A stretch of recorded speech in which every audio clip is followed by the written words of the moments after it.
Well, the White House now has more czars than Baskin-Robbins ice cream has flavors. 31 there, but there's a cool 32 czars in Washington. There they are. It's like the Brady Bunch times 4. That's according to a new report. The latest, the California water czar. Like the Great Lakes czar overseeing these suckerfish, the water czar will also keep watch over endangered species like the smelt. That is a smelt. Mike Slater says he smells something and it ain't the smelt. Mike, welcome. 32 czars. Brian, how you doing? And counting. I'm sure you love all these czars. No one in American history has ever said, give me fewer czars or give me death. It's give me liberty or give me death. And I want to hit on this water czar real quick before we broaden it out a little bit. You and I know, everyone watching Cavuto knows that any problem in the free market that doesn't self-correct itself can be traced back to some form of government involvement in the first place. Water situation, no different.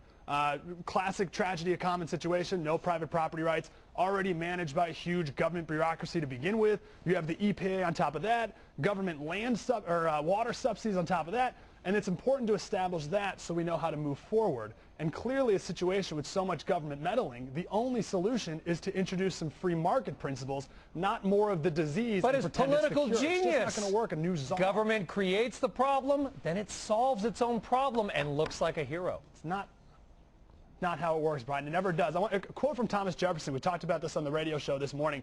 He said that people are naturally divided into two parties, not political parties, but groups. Those who fear and distrust the people and want to draw the power from them into the higher classes, and those who cherish the people, those who trust them and believe that they are the most honest. Also said a government large enough to give you everything is a government big enough to take everything away as well. That's the one. I mean, listen, czars to be fair, 6 months. Czars in American government are nothing new. I mean, Ronald Reagan had the drug czar. It sort of created the czarisms or czarinas as we go through. 32 czars. Will they get anything done? I have a feeling I know your answer.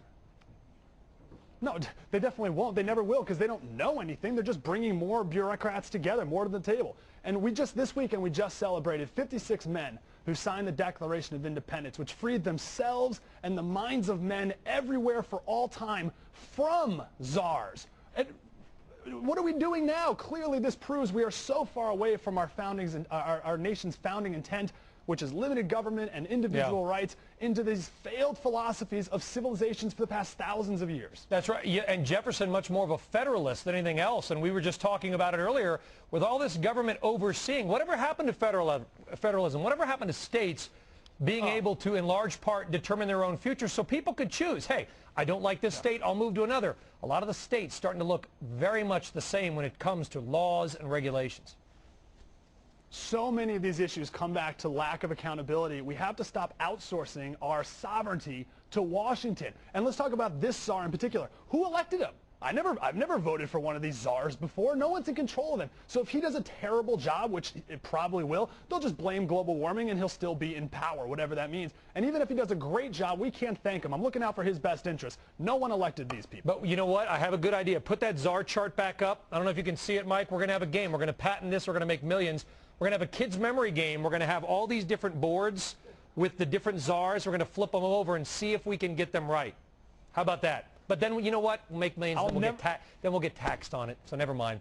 Mike Slater, I know Neil loves this game, too. What about the special master for compensation? That's my favorite. Got to go. All right. Brian. Thanks very much, Mike.